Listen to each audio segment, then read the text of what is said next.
Hello, everyone, and welcome. It is Friday, which means it is time for Paint and Slay. I am Vee, but above me you can see we have Mark and then Lauren. Hello. Hello. So yeah, we have a lovely treat today. Mark is joining us. He's going to hang out and just paint some minis with us and chat, and we have a whole bunch of catching up to do because I think the last time we hung out was, what was it? ICP, right? Last spring. It's almost a year ago. Oh, wow. Yeah. Oh, geez, time. Oh, what is time? Time's the puddle. Oh. Time's the puddle. Yeah. Weird soup, time puddle, just goes on forever. It is very much that. So yeah, we're going to keep painting the Whiz Kids Young Black Dragon. Mark, why don't you share what you're going to be painting while we paint the Dargon? So while you have that, I'm painting a Manticore from a cool. different company, but this is what I had to hand. But yeah, just done a very basic Zenithal sort of a base to kind of speed it up. But yeah, I'm going to be painting this big Manticore. It's very cool. Ooh, I like it. I'm going to be working on this. How much of it I'll get done depends entirely on how many questions and how much talking I do, because I get distracted very easily. Totally fair. So, yeah. We, on a very regular basis, are like, okay, this is probably going to take 2 episodes, maybe 3, but whatever it takes, it takes. see. And we'll Yeah. just add on other episodes. If the dragon takes 5, then that's fine, because it's mini painting for fun and something to do on a Friday afternoon to cool off after the week. Yeah. Oh, that's right. Yeah, it's Absolutely. afternoon time for you guys. It's nice to chill Friday night. It's for me. we're playing like literally time is a puddle because we have you in your evening hours. I'm in my mid-afternoon hours, and Lauren just stepped into officially the afternoon hour. Yeah, we are the full gambit of time zones here. So it is breakfast, lunch, and dinner time all at the same time. The wonderful thing of whenever I've tried to do games with folks from across all these different time zones and trying to get that going, it's always fun. Yeah. I think it was when I was playing with James Intricasso and Matt Colville and a few of our friends, and yeah, we had people in, I think at the time, 4 different time zones, and trying to organize games for that was a nightmare. But we got there eventually. Which is good. Yeah. Because scheduling games isn't hard enough that time zones. Yeah, You have to get exactly. involved. Yeah, exactly. It's a thing. It is absolutely a thing. So yeah, as mentioned in the chat already, I mean, Mark has this champion, Miria, and Miria might have something really cool happening right now in the game. Yes. So yeah, check it out. We have the Spelljammer pilot Miria, which you want to make sure you check out. We have the emergence going on. Collect those corrupted Astral gems. Elf Emergence event. Yes, it's quite well suited. So yeah, you can see Miria is decked out in her fantastic pilot gear. Mark, that was such a fun conversation to have with you behind the scenes for the design call. I love how this came out because, oh my god, that's a good one. Well, it's always nice talking Miria with you because I feel like you and I have very similar aesthetics. That we there'll be a lot of kind of like, I'll suggest something and V will be like, yes, oh my god, yes. And then you'll suggest something and I'll go, oh my god, yes. Yes. Well, I mean, because it's fabulous. Fabulous it's character wonderful. and fabulous vibes. I seriously want to get Veronica and Miria together and they can just have tea together because I think the two of them would be the best friends. Oh yeah, absolutely. Amazing. It would be so much fun to do. So yes, we have this lovely skin as designed by Mark in game right now. Lauren, what else do we have going on in game though before we start getting into, painting the Dargon? Well, probably the most exciting thing that just happened is we announced the next champion that's coming out next week. The blog and the video should be live for Presto. That's right. Oh, from the D&D cartoon. Exactly. Yes. Oh, that's epic. Yeah. It is. So I'm not going to spoil too much. You can go read all of the details on Presto in the blog. If you watch the video, you'll get kind of the quick snippet highlights. There's a reference to something in the video that there are going to be people who are younger than us who are going to go, what? I'm excited to hear what they say. So definitely when you get a chance, check out that video and watch for Presto coming out next week on Wednesday when Grand Rebel drops. Yeah, and shout out to Jesse. Jesse did the key art for Presto this go around. So good. I am so here for it. Like the magical wispy details, I just fell in love with when I saw this in progress. So big thumbs up to Jesse. Fantastic job. And along with that, it's also the weekend, which means we have... It is the Fires of Avernus weekend. Yes. So if you've signed up for our newsletter, you will be receiving sometime this afternoon the weekly newsletter that includes a free gold Fires of Avernus chest, which will help you on your weekend adventures. Maybe you're finishing up with the Light of Xerxes campaign because that final adventure just dropped on Wednesday.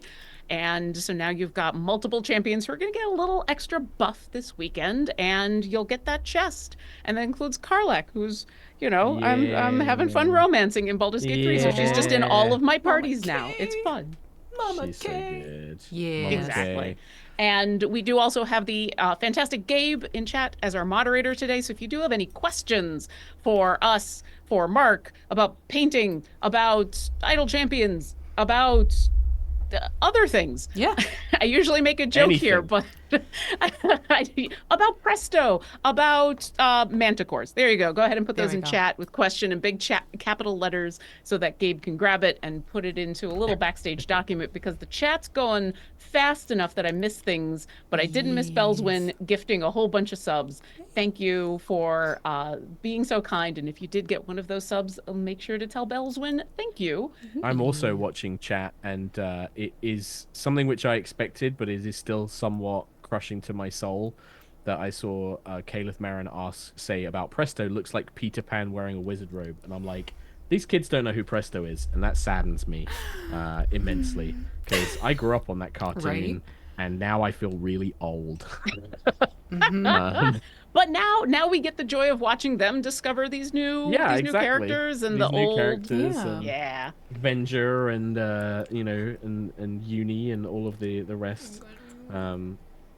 It's kind of wild to me that a character I made is now in the same video game as Presto, and Dungeon Master, and Dungeon Master as well. Yeah, that's true.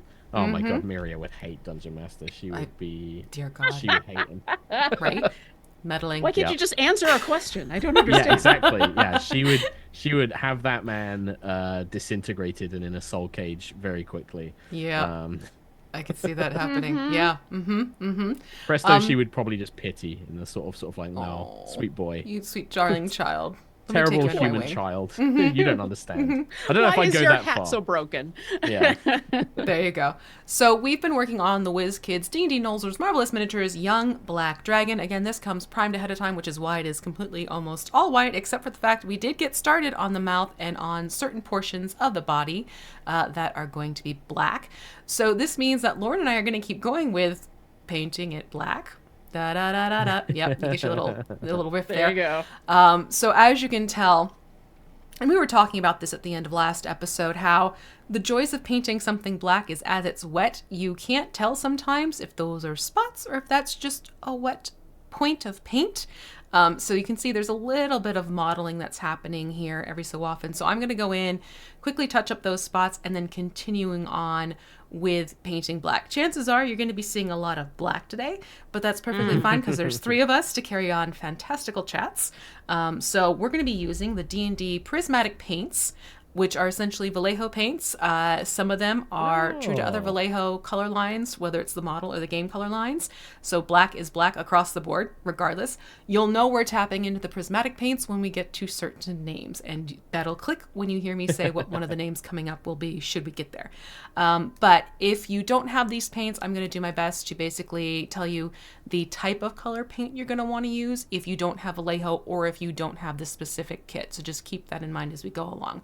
But basically, acrylic paints, we're going to jump back in with black. And like I said, black is black.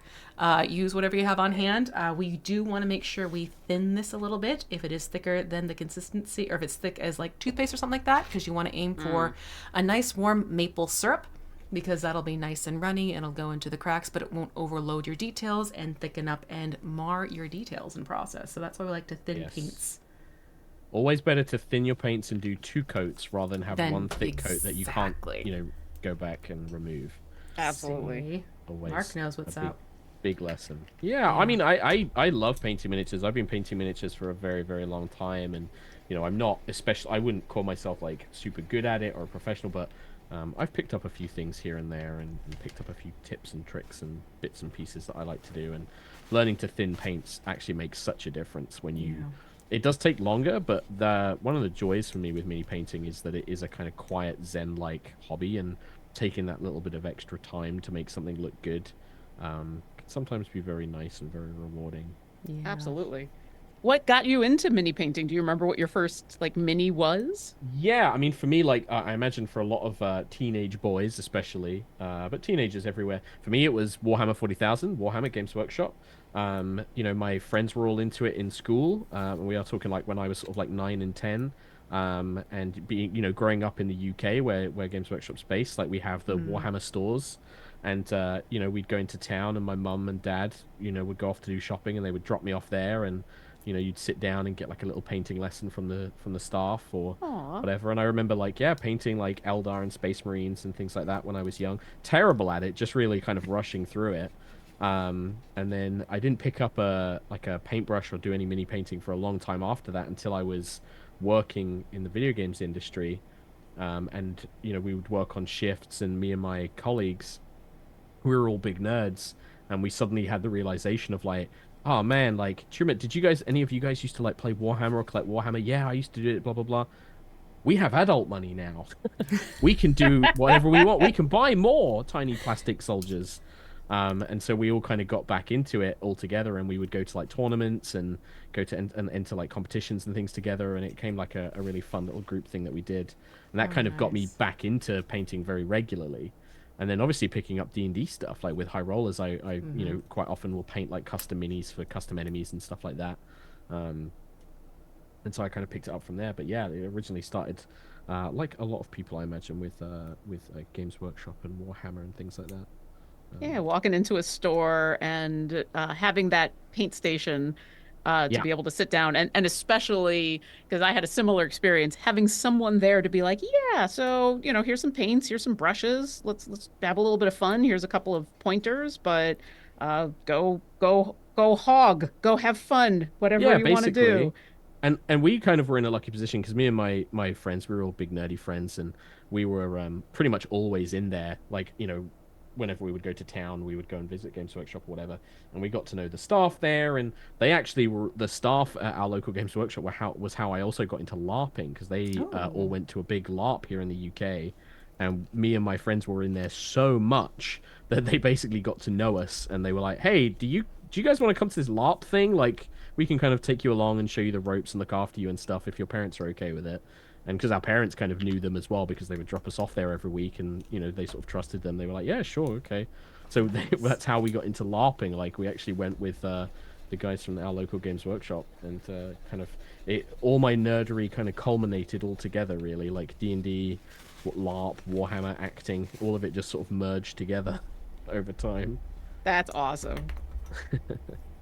See? Go to your friendly local game store as often as you can. You're going to find some cool people there, and who knows? Especially now, because I feel like now there's so many more game stores, and there's so much more varied now as well. Like, you can go in and play board games or Magic, or you can play D&D, or they'll have Warhammer, or so many other games. Back when I was doing it, like, you didn't really have a choice. It was one or the other. You only had a small selection of things you could go and buy and do.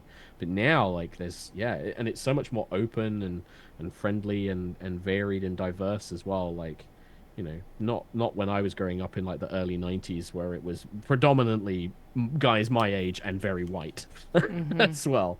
Whereas now, yeah, I feel like absolutely it's so much better to just go in and start chatting to people and ask like, hey, like, can I get like a painting lesson, like, for miniatures, or like, do you guys do like classes, or do you have a weekly games night, or whatever it happens to be. For sure. Yeah.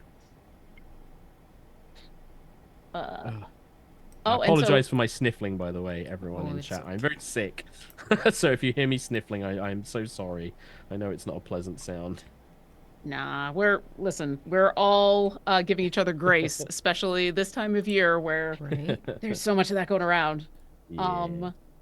Star Chaser 43 actually had a very timely question. Mark, do you paint any or all of the minis for high rollers? So I know you Kind of mentioned it real quick. Yeah, I do pretty much. I use a lot of pre-painted miniatures, so I use a lot of the WizKids D&D kind of blind box miniatures, mainly because I love opening blind boxes for things. It's like a little gacha. Yeah. But yeah, like all of the so in our current campaign and the previous campaign, in the current campaign, I painted all of the player characters miniatures. Like we had custom miniatures made, and I painted all of those. Um, and then at the end of our last big campaign, our big campaign Erois, which you can get all the characters from in Idle Champions as well, I did a lot of the big bad guys. So I did like our sort of big bad evil guys at the very end of the campaign, a lot of custom enemies, a lot of custom monsters and things like that. The player characters miniatures in our previous campaign were actually painted by a friend of mine who's a professional miniature painter, Eve, and she did all of our Erois character minis that we had custom made, but I did the new ones. And yeah, so and generally, like, I'm not saying that this Manticore I'm painting right now is going to show up in High Rollers, but it very may well do. You're not saying at it though. some point. I'm not Yeah. saying it isn't. But It's yeah, always good to have on like hand to. just in case. Yeah, and I tend to like the miniatures I paint for myself, like my Games Workshop stuff and my Warhammer stuff. That tends to be for me, and I'll take my kind of time on it, and I paint in a very different way. For things like for High Rollers, I tend to do the kind of speed painting methods, like I'm doing with this one. I'm using speed paints and contrast paints and things like that, just because quite often I don't have the time. Like I might have a week. Like I might be like, oh, what are we gonna do in next week's episode? Oh, they're gonna fight a Manticore. Cool. I've got a week to paint a Manticore. Yeah. You know, I don't have the time to sit there and do all the edge highlighting and all of the layer painting that I might normally do on like my own personal projects. So like, yeah, I do tend to do a bit more of a quick paint job, but especially for like stuff on stream, you don't tend to see it up close anyway. So actually, for the most part, it looks great. You know, for the distance that everyone's seeing it at, it looks really good. So I'm happy to do that. Totally makes sense. I mean, even when I take mini commissions, it's one of those things where I'm like, okay, so what timeline are we looking at? Because if this is something where your party is going to be encountering this in less than a month, that's going to adjust what type of paint style I'm going to do, and also the quote that you're going to get back from me.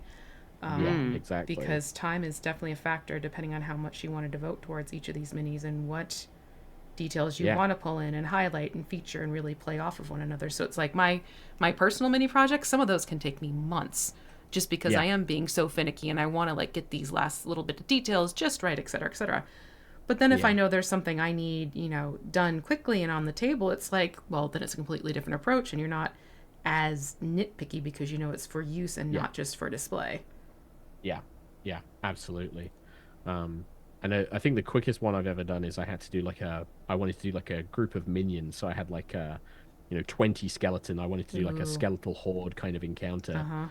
And I had like a week to paint 20 of these skeletons up. And I've never batch painted in such a way before where I was like, pick up a mini, slap black on it, put it down, next mini. I was probably like painting like one color per mini like every 20 seconds or something like that, and just kind of going through them.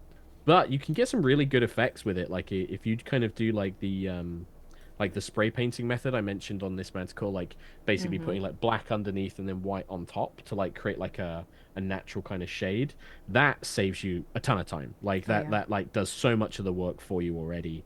And you can kind of cheat and skimp out on painting certain things because you don't need to. It's already black and it looks like a shadow, so you don't need to worry about it too much. But yeah, I like to. I think it's one of the things I like to do as a way to make the games a little bit better. I've gotten into terrain building as well. Like I only just started doing it last year, but that's actually really fun to do as well, and it's a lot easier than I thought it was going to be. I've seen some people make some crazy stuff, and I was always a little bit intimidated by it. But building terrain's actually really fun to do, and it's kind of got me thinking that I want to do like dioramas and stuff like that as well for like some of my personal projects and things like that. Because it's actually a lot easier to do than I thought it was going to be. Oh yeah. Well, I think it's an intimidating thing to take on because you think it's something that's a bigger scale of a project. Yeah. Absolutely. But really, once you get into it, it's just as almost formulaic and piecemeal as it would be for how to approach painting a mini. Yes. Yeah, absolutely. Especially, and again, with like all the new modern tools and things that you can use and tutorials as well. The one thing which when I started learning to paint minis and was playing games, when I was a teenager, we didn't have YouTube to teach us and things Right. like that. Now, whereas like now, oh, I want to learn how to do like a glow effect on like a magic sword. Great, Mm-hmm. you go on YouTube and you put that into, and you can find a really, professional, high quality painter who's done a tutorial on like, here's how to do an easy plasma sword glow in, 2 Yep. steps. And that's so good. It's You did not have that huge. stuff when I was learning, Yeah. you know. I think the other thing that it's good for DMs who might be interested in custom painting a mini for their campaigns. I Mm, want to be able to plunk down this manticore. You're talking Mm-hmm. about doing it real quick and making sure that it was there. And yeah, maybe, it didn't have the kind of shading you were looking for or anything. But I think in those cases, the same with just DMing in general, your players are excited for the stuff that you're doing, oh, yeah. and they're not going to be looking for like the tiny little flaws that you're going to see. You're going to No. plunk down a custom made mini, and they're just going to be excited that Yeah. you made Yeah. this for them. Yeah, especially like the spectacle, like especially like a big mini, like they Mm-hmm. don't care. Like Yeah. the amount of times where like I've done it for high rollers and I would like be like, like sorry guys, it's not quite as good as I was hoping, or the base is really bad, and they'd be like, are you kidding? It looks amazing, and like they just Yep. don't. They're just excited to see it, and it makes the game such like an exciting pivot, like a set piece in the moment. 100%. Like the players rarely care about stuff like that. They're just excited to play, and any kind of extra effort, like basic Exactly. terrain, or you know I think like whenever the DM goes above and beyond and does stuff like that, players are always very excited about it. And I'm the same when I'm a player. Like the few times I've gotten to be a player in a regular game, and the DM's like made something custom, whether it's a magic item or it's a miniature that they put down or a piece of terrain or a Mm-hmm. handout. Like one of my favorite things is DMs who really put the effort in to make gorgeous handouts, Yeah. like Eric. Yep. Yeah. And I think that that's incredible because, like, the idea of holding a physical document that is an actual in-game prop, as well as like, sorry, like an in-game clue as well as a prop. Mm-hmm. I love that stuff. Like, that's the theater guy in me loves that stuff. Yeah. And so I think that even doing something simple like that, like making a really nice document for a bounty poster, rather than just saying, oh, there's a bounty poster on the wall, like making that effort and making a really, really nice looking aged parchment with, the information and the clues. I think that's super cool. And like you said, it makes a real spectacle to the players as well. Absolutely. And if you are playing online with people, or you just don't have the physical capabilities of doing that Mm, kind of thing, like I've got several games that I play that is 100% digital, and so I don't get the paper prop, but when my DM puts up a PDF that they put yeah, together Mm-hmm. of here's the puzzle as your characters see it on this piece of yeah. parchment, it's just as good. Yeah, again, it's like if they put the effort in to make it look like a really gorgeous, like, they've clearly done work in Photoshop or Illustrator to make this really professional looking kind of document or something like that. God, that's so cool. Same with like maps, like when people do like they'll build like custom maps and like tools and things like that and battle maps. Like I think that's super cool as well. For the same reasons, right? Like it's, they've made that extra effort. Because as a DM, that stuff is not, a small investment of time. Like Mm-mm. Mm. making a custom battle map on a, say, like something like Incarnate or something like that, or a program. That stuff takes time, and It it's, does. Yeah. quite an investment of time. And to see that, and when a DM goes that far to really immerse you in that game, I think that is a really powerful and cool thing to do. Absolutely. Sorry, I'm getting distracted making sure that I've hit everywhere on the legs because I'm about to move on to the parts of the wings that you're working on, Oh V, and yeah. I'm hesitant to move on for whatever reason until I find all the spots on the legs. I understand. I get it. I get Eh, it.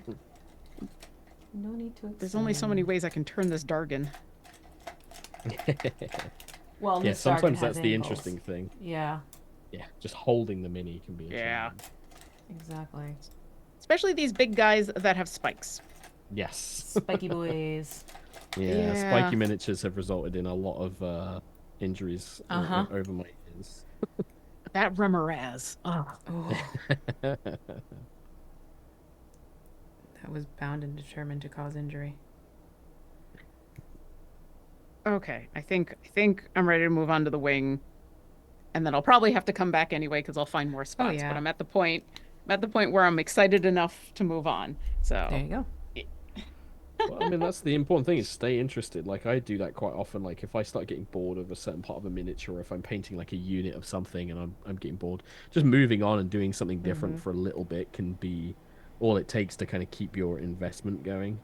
yeah. Especially as an ADHD person, I definitely need to be able to be like, no, bored of this, new thing now, please. Yes. And then I'll come back to it, you know. And that's definitely something that, as a DM, when I'm prepping my campaigns, that's often the kind of thing that helps too. Of like, oh, I just don't feel like working on this battle right now. I just don't want to be working on this stat block and everything. More backstory stuff. There we go. Yeah. Yeah, absolutely. Very much understand that one for sure. Tiny brush time.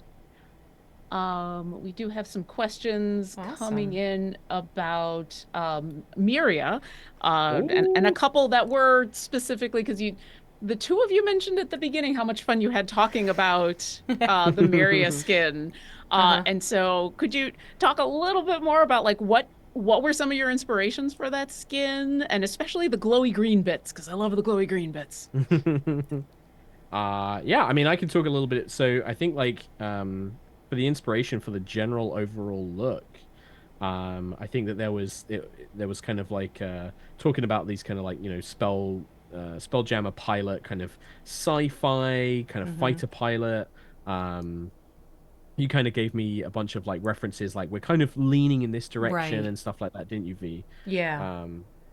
And then one of my big ones that I kind of leaned into, and if you're a fan of the Mass Effect series of games, you might notice this already, but Miria, I was like, oh, 100% Miranda from Mass Effect 2 and 3. Yeah. She's like a big influence. Because, again, a very similar personality to Miria. Like, they're very fabulous, kind of looking out for themselves a little bit. Very sensual and sort of like because like Miri is definitely like a flirtatious kind of character and things like that, and so I wanted to go with that classic kind of sci-fi bodysuit, which I felt was very Miria, and kind of building into those. And then I think the green glow is very much in keeping with her normal skin, right? Like the effects and playing spell off the effects soul that she has cage, and stuff. Yeah. Exactly. And so kind of wanting to keeping those elements in as well. I think we looked up some like old sort of like 50s sci-fi like kind of pin-up arts and things, didn't we, V? Like for the bodysuit and things like that. Yeah. Oh, that's it was cool. very fun to do. Yeah, very fun to think about. Because I feel like I've not gotten, because I mean, I don't know how much you guys, because, you know, I'm normally a forever DM. So Miria is really like the first character in a long time that I've gotten to really think about and be like, okay, who is this person? Like, because with NPCs, I don't treat them like a PC in the same way. Like, often because I don't know how much, you know, investment the players are going to care. Like, I could spend forever detailing, you know, a blacksmith or a shopkeeper, and the players might just not care about them. So I tend to keep my NPCs quite simple until the players show an active interest, and then I'll kind of detail them out a bit more. But with Miria, I really wanted to create a character that had a lot of depth and a lot of backstory, and really kind of get to know her personality. And, you know, she's a character that I want to go back and play more of. Like, I think that, you know, if I get invited to play other games, she's kind of going to be my Melf, my, you know, appears in different universes kind of character. Because I really spent a lot of time thinking about her. And so doing the skin designs are quite fun, because it's quite easy when you've got such a strong grasp on who the character is. Absolutely. Makes a world of difference. I mean, that was also why you playing through Baldur's Gate as Miria, I thought was a ton of fun. It was, yeah. I'm sad to say that I've been playing that off stream. I'm quite far now as Miria, but which is sad for some of my audience that like to watch my streams. But I just wanted to continue that game, and it's a ton of fun, because like when you play a game like Baldur's Gate 3 with such a strong character presence in mind, you often end up make the choices that, like, as a gamer, I never would normally make. Like, there were a lot of times when I was just like, Miria wouldn't care about this, and then somebody died as a result of her just not caring about it. She'd be like, I don't care about this child, let them die. Whereas Mark would be like, no, save everyone, be a good guy, you know. So that's been quite fun to do. But yeah, I adore Miri. She's a great character. And you really did put a lot of thought and, you know, reasons for why she does what she does into the backstory. Yeah. It's just, and you can tell, like, when you jump in, you know exactly, well, she would do this, she would do that, which is, and, you know, when you have someone who is that invested in the character, you can tell, especially like when we do the design calls together, you can tell when it's like, oh, yeah, this totally makes sense for what the skin would look like because of what this character would be like. Yeah, exactly. And even like in these alternate kind of universes of like, oh, well, what if they were like a Spelljammer, like a, you know, a sci-fi pilot and things like that? Or if I was to play her in like a modern AU, what would that look like? You know, it's so much easier to do. And I think as well, the fact that like, you know, Fury of the Black Rose, we did Dragonlance, which is a setting which I have loved since I was a kid. Yes. And so being able to like really go into depth into the lore of like, you know, the elves and like their culture, and then thinking of ways that I could be like, okay, but if I want this to be a character who can kind of grow and go beyond this world, what does that look like? And, you know, what kind of elements can I play on here and stuff like that? No, I adore it a bit. So it's always fun doing those, you know, conversations about skins, or like thinking about, you know, oh, like what would her familiars look like, or what would this look like, and stuff like that. Yeah, it's always been super fun.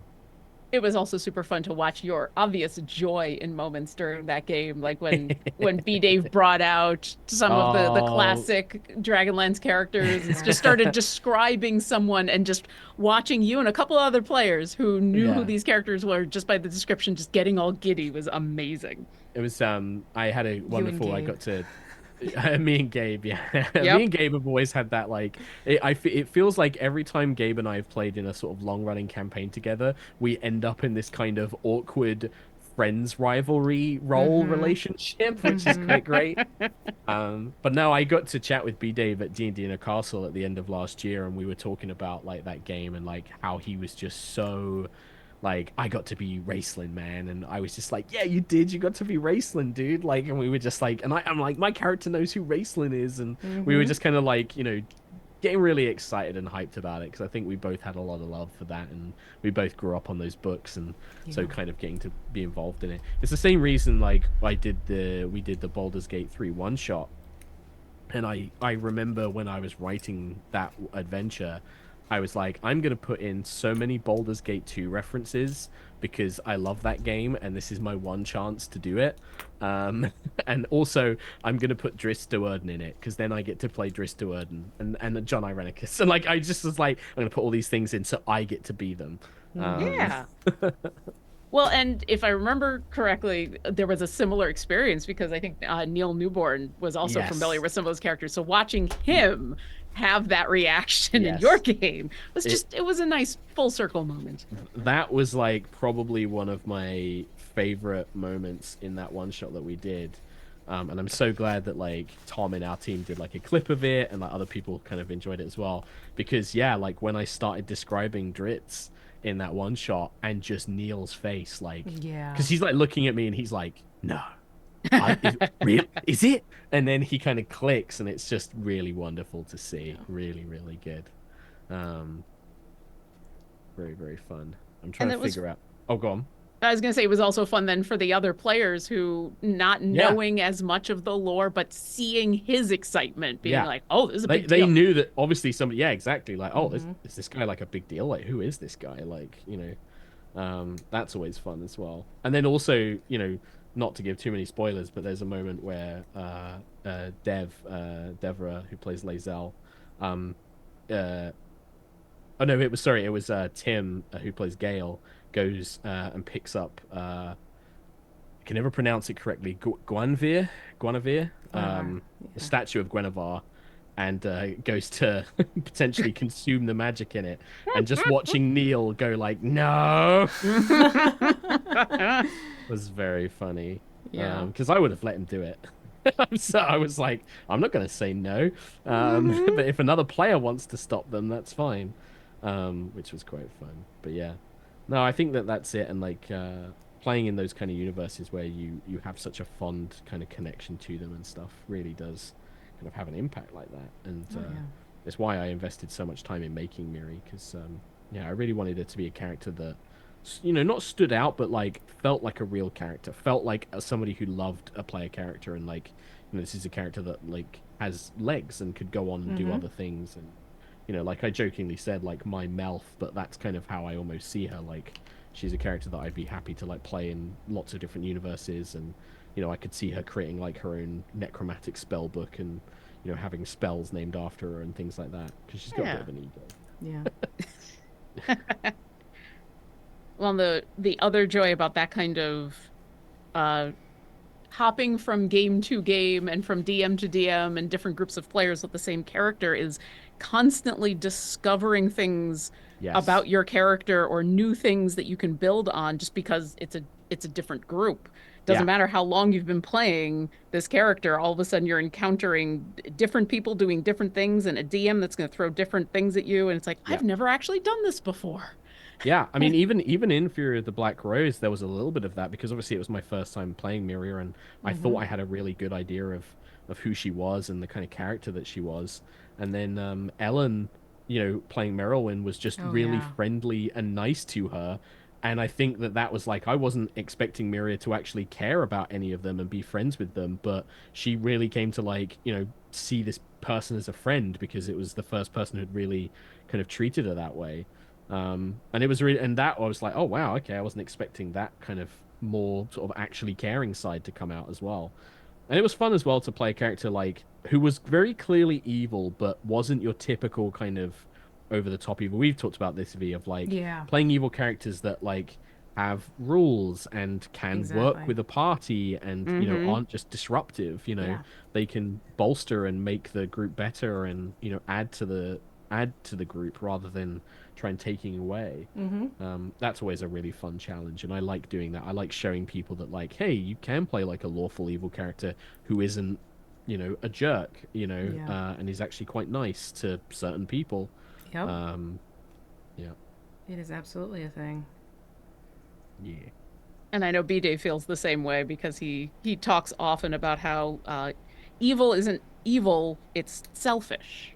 Yes, exactly. It's that idea of just you care about yourself and your motivations more than other people, but that doesn't necessarily mean that you disregard everybody else, because you know what, you need those people.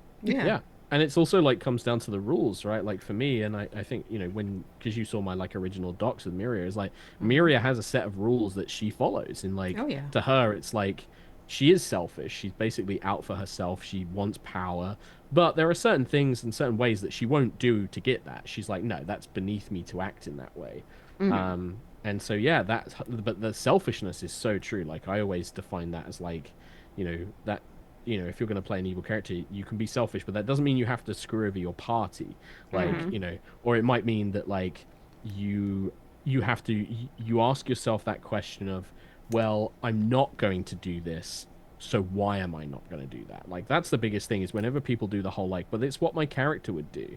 I always fall back on this idea of like, well, that's fine, but actually what makes a good player to me is and what shows imagination and what shows like really creative play is when you go, okay, well, yeah, it doesn't make sense that my character, like, my hobbit thief, who all he wants is a good life to sit in his house and eat good food and not go anywhere dangerous.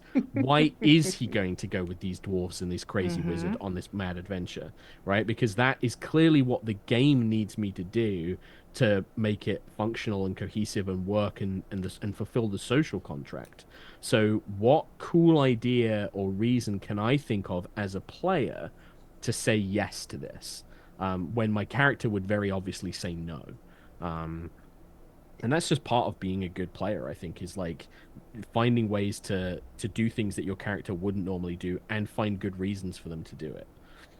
Whether you're playing an evil character or a good character as well. Yeah. Like, absolutely. Yeah, very much so. Why is my lawful good paladin, who always, sticks to the rules and is dedicated to their god, why are they going to help the warlock who has clearly made a deal with the devil and needs their help to steal something for the devil in order to, like, save their soul or something like that? Why is my paladin going to do that? It goes both ways. Absolutely. Well, it plays in the whole, like, not everything is, ironically, as I'm painting something that looks black and white, not everything is black and white. There's the grays that fall into all of it, which is why well, with Voronika, like people are like, well, why would she have done that? It's like, she's not out to get everyone. Like she has a very fixated goal and a want and is selfishly driven by it and is very opportunistic because of it. Yeah. But it doesn't mean she walks up to every single person and is like, haha, I'm going to screw you over. No, she's more like, how can you be of use to me? Yeah.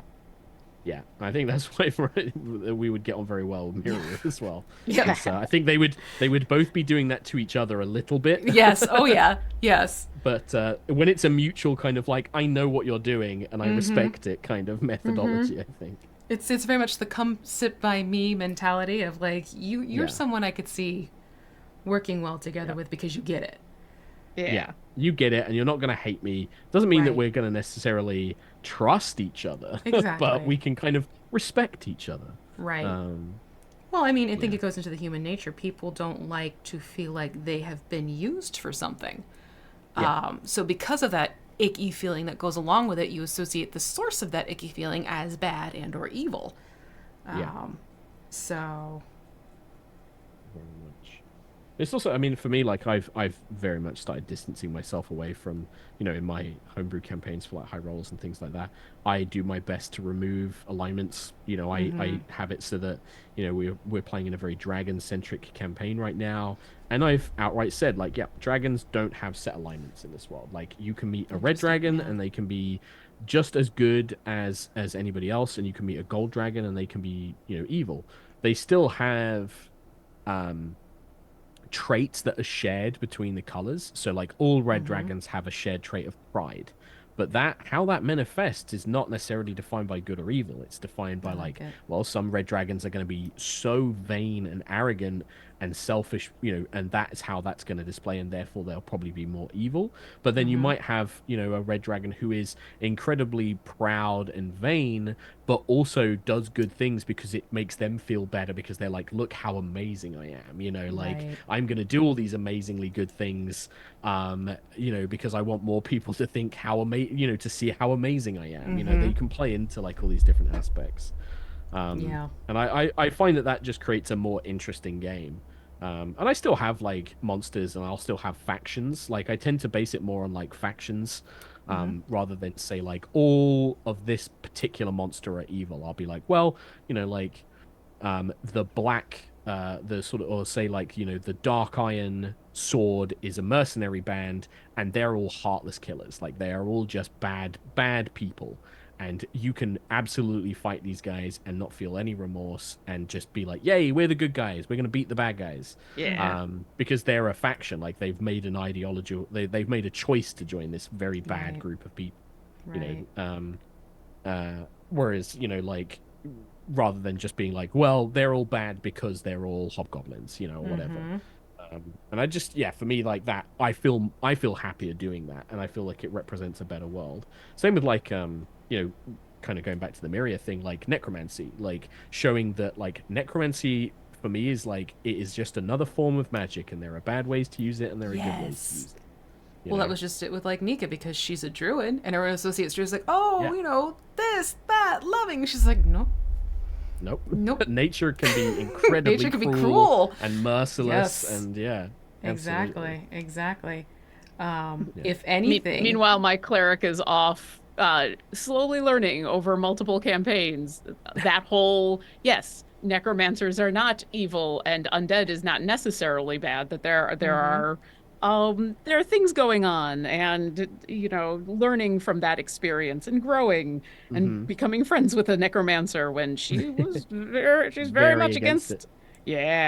But that's great. That's what we want to see in these stories, right? Of like, if you have something set in stone and it never changes, is that fun? Is that interesting to watch or interesting to play? For me, not personally. Like, I think things that change and things that, and having that torment and that sort of like, oh, but this world that I thought I knew is not what I expected. Like, that's part of the fun for it. Absolutely. And it goes both ways. Good learning about that the world is not as black and white as the paladin maybe thinks, but then also the warlock learning that not everybody's out to get them, and some people can be trusted, and that kind of story can be just as wholesome and sweet as well. Well, and specifically with Orkira, it came down to, okay, she doesn't like undead. Why? What Yeah. is the actual reason? And Yeah. then parsing that helped, from just like you were saying, coming up with, well, why is she going to become friends with this necromancer that is in this Yes. party? Yeah. Well, here's what she actually doesn't like about undead is she's very much about saving souls. This Hmm. is just a body.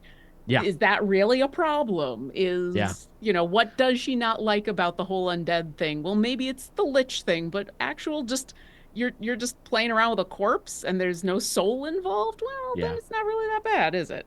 That would have been a fun conversation to have with Miri, because Miri, I actually wrote out, or I had like a kind of prepped thing that if any of the players kind of really dug into her about like raising bodies and how it's, messing up their souls, I had this whole thing, especially with her being like a kind of know-it-all wizard, where she was going to be like, "Darling, do you even understand what this magic is doing? There Yeah. is no soul. This is just a vessel. Necromantic energy does this.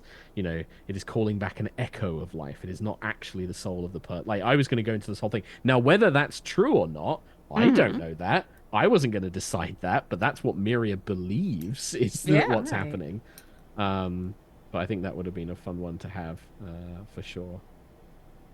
Fun conversation. But yeah, I think it's just really fun to kind of play with that. One thing of like this year I started going to therapy, and I think that was like very eye-opening for like character development and things, because it's so much of it is about the asking of the question of, well, why do I think that? Why do I feel this way? And when you kind of start putting character questions into that context, you can get some really interesting, character development and character kind of angles as well from that as well, of like you said, like, why does Akira not like undead? Why does Miria hate kids so much and things like that? Or like not, why doesn't, and it leads to interesting questions and answers, and how that character has learned to not compartmentalize, but how they've justified it, or how they've come to terms with something in their head. Definitely. How are we doing with questions, Lauren? I just realized that we're almost at the top of the hour. We are. Welcome to a stream with me. I love it though. Oh God, Yeah. please. Well, and I got plenty of questions Nothing wrong with that. Let's rattle through. About Althea and the Dragon Empire. But first, we're gonna look at let's see. Digital David wanted to know, does anyone know where I could potentially stream the D&D cartoon so I can celebrate Presto? I believe YouTube. I think on YouTube, but I know for a fact that the D&D channel on Flex and Oh yeah. that other where all Freebie? the D&D, yeah, thank you, Freebie. Yes. Free me. Where like Faster, Purple Worm Kill and Chef Mike's show, all Heroes those Feast. Feast and Rivals of Waterdeep, and I know they play those cartoons on a regular basis. I don't know timing of it, but you can go watch them for free over there. Go check that out. So I at least know that for sure. Yeah. And then Gauntlet Blade wanted to know, Mark, how does it feel knowing that your campaign was the first ever season or affiliation specific core in Idle Champions of the Forgotten Realms? First ever season or affiliate. I guess that was because we did because early on we did a lot of like campaigns and things with Idle Champions for like mini series that we did, and then I think Erois was like one of the first, like we got all of the characters from a show as like a group of characters you could have in the game. Yeah. Very cool. Like it was actually, I think, like, I mean, we've as high rollers, we've always had such a great relationship with CNE and like Eric and like everybody who's worked on there ever since the stream of many eyes that Wizards of the Coast put together. Like we got to know everybody there, and it led on to a really great friendship that we've continued on, and I'm very hyped. And I know that for the team as well, like the idea that their characters were in a video game, was amazing. Like it was like genuinely like, this is so cool, thing for us to kind of like be hyped about. There's been a few things like that where for the longest time with high rollers, we kind of felt a little bit like, we didn't know what we were doing, or like we were just these like funny little British people that were like trying to make a D&D show. And I think that this was kind of one of the few things that where we went, oh, people kind of like our show, and like and like businesses want to work with us and stuff like that. It was kind of like an eye-opening thing early on. that we were maybe a bit of a bigger deal than we thought. And I don't say that in like a big-headed way, because I still don't think we're that big a deal. But it was kind of that eye-opening thing of like, maybe we're okay at this. Maybe we know what we're doing. Yeah. And yeah, there was definitely an element of that. So yeah, very excited to be involved. And like I said, we always love working with C&E Games and working with everyone. And I think that especially now with you joining the team, Vee and Lauren as well, like so many of the friends that we've made in the industry over those years have now come to work and be partnered with, and you know, having B-Dave run the games, and you know, it's great. Like it feels like a really nice kind of familiar part of the community that we're involved with. Absolutely. And then Monto 101010 wants to know, what's your favorite thing or mini that you've painted? Ooh. Do you have a favorite that comes to mind? Choose from your children, Mark. Do it. It's always a tough one. The thing is I can't remember like the most fun process wise. I can't think of like what was the most fun one to paint in the time. The one I'm probably the most proud of is my Morathi, which is from Age of Sigmar, which I used in Erois, in our High Rollers campaign of Erois, to represent the mage Zarkira, who is one of the big bad evil guys. And she's like a big sorceress with a big snake tail and big massive demon wings, and it was like, I painted it and I remember being like, this is probably the best miniature I've ever painted. And I still look at it and I go, I still think this is the best miniature I've ever painted. Yep. No, there's definitely those, yeah. Yeah. But it's hard because, like, for me, I kind of zone out when I'm painting. It becomes a very zen-like process of just like, yeah, man, like, I'm just painting. And then I kind of forget about that process and what it was like.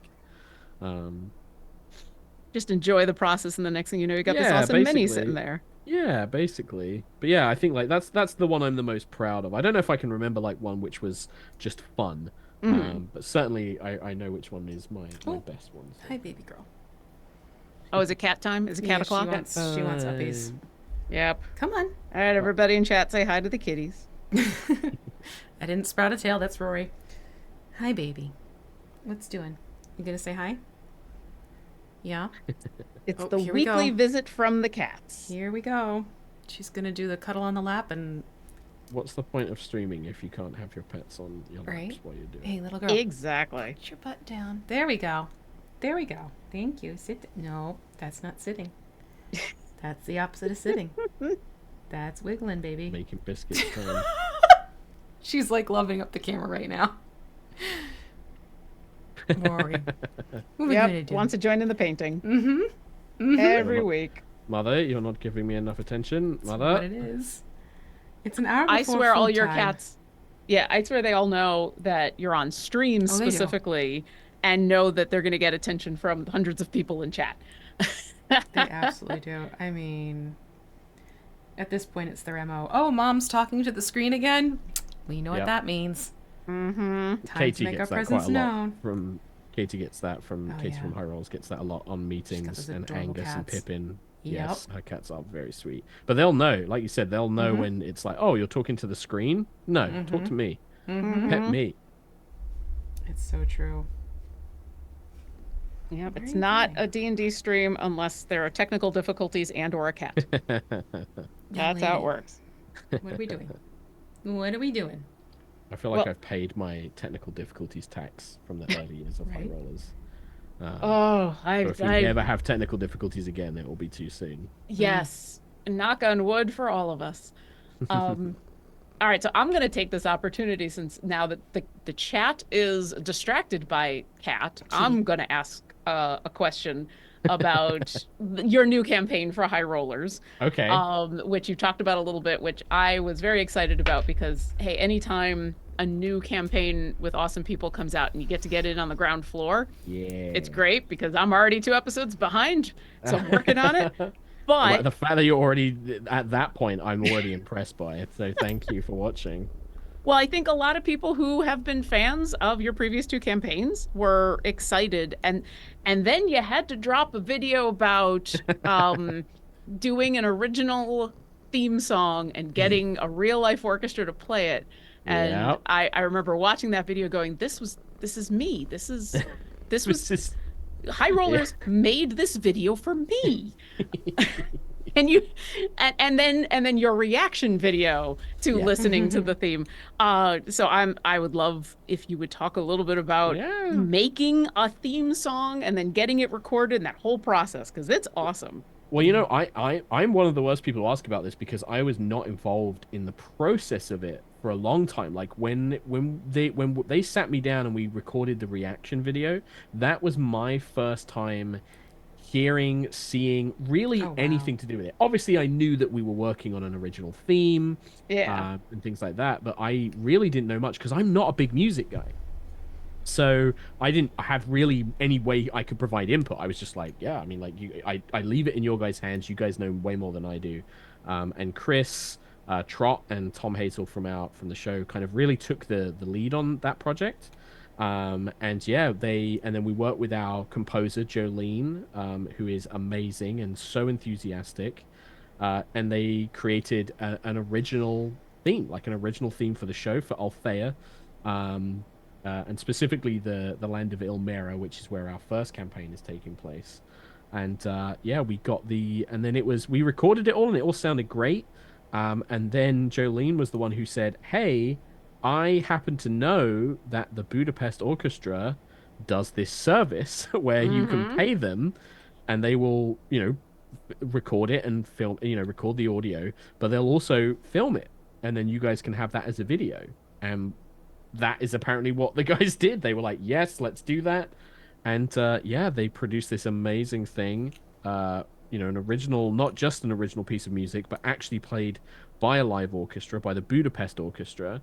And we had like a full behind the scenes video. I describe it as like it's like something you would see on like a behind the scenes DVD, or like a making of the Mandalorian or something, like when you see the orchestra kind of all getting together and playing it, and it's just incredible. Like it is just an amazing piece. And we were talking a little bit about this, but like music is something I really want to do more of. Not necessarily, I mean, we're going to have more custom pieces of music in the campaign, but also I want to like reach out to musicians and creators who make music and be like, hey, could you make a bard character in this universe and come up with like an in-universe song that will be your character's song that they're famous for or that they know? Because music is such a big part of culture. It's such a big part of world building. Um, and like you look at stuff like Tolkien and you think about how important the songs in Lord of the Rings and that are in the original book and things like that, and Yeah. Tom Bombadil and stuff like that. And I really want to kind of like lean more into that because the music is just so beautiful, and it makes such an impact on the audience that Yeah. we constantly get people asking us like, oh, what music track are you using in this moment, or like what piece of Mm-hmm. music is this? And I definitely want to kind of lean more into that. But yeah, the main theme was a total surprise for me as well. Like I'm still blown away that we had an actual orchestra who has worked on movies and video games make our D&D show theme. That is mind blowing to me. I'm like, whoa. Yeah, and the Um, Budapest Orchestra, they're a good group. They're yeah, a solid I mean, group, and you would know more than I. Like, I didn't really know that much, but apparently they've worked on a ton of like other projects. I think they yeah. worked on the Vox Machina animated soundtrack as well. Like they were involved in that. So I'm just like, whoa, like this is real. This is a real thing. Um, Yeah, they've carved out a really cool niche of being a small enough orchestra to be available for that kind of stuff, because it yeah, can get either expensive or hard. yeah, And and this is me being a music geek for a moment, when you can get an established group to play something, yeah, who it's just like any group of people doing a thing who've done the thing together for a Mm-hmm. while. They have mm, a rapport already. They know how they play together. And so just putting the piece of music in front of them, yeah, you just get quicker, and it's just easier and quicker and much more fun because they yeah, already know how to play with each other. So when I yeah, saw that that was the group, I'm like, well, this is perfect. This yeah. is absolutely perfect. I remember because I wasn't, Tom and Trot were actually there when they recorded it. They were Oh, like listening in nice. live, not like in person. They had like a stream open kind of thing. Still. But I remember them saying that like they did like 2-3 playthroughs, and then it was like, yep, that's done. Like that, they nailed it like so quickly. This brand new kind of piece of music. They just did like two playthroughs, and then that was it. They were like, yep, that's good. They were like, yeah, I mean, it was perfect. Yeah. So you can tell that rapport and that kind of chemistry, and like you said, that they really knew how to just play well together and stuff. Really kind of came through for And us as well. yeah, and it speaks to the individual quality of the musicians because once again, as a classical musician, a lot Mm, of my training, a lot of our training is here's a piece of music. You need to be able to play this at a professional quality as quickly as possible because we only yeah, have two yeah, rehearsals. We only have a rehearsal. So yeah, that's why I think that whole group is perfect for you all to get a hold yeah. of because they sounded great. And I really do have to shout out Jolene, our composer, because not only just so talented at like listening to, because I don't know anything about music, so I remember I still do this. I apologize because I'm like, I'm sorry. All I can do is like tell you thoughts and feelings and visual things. Like I don't know what instruments you should like would be good. I have to kind of just trust that you know that stuff because I have no clue.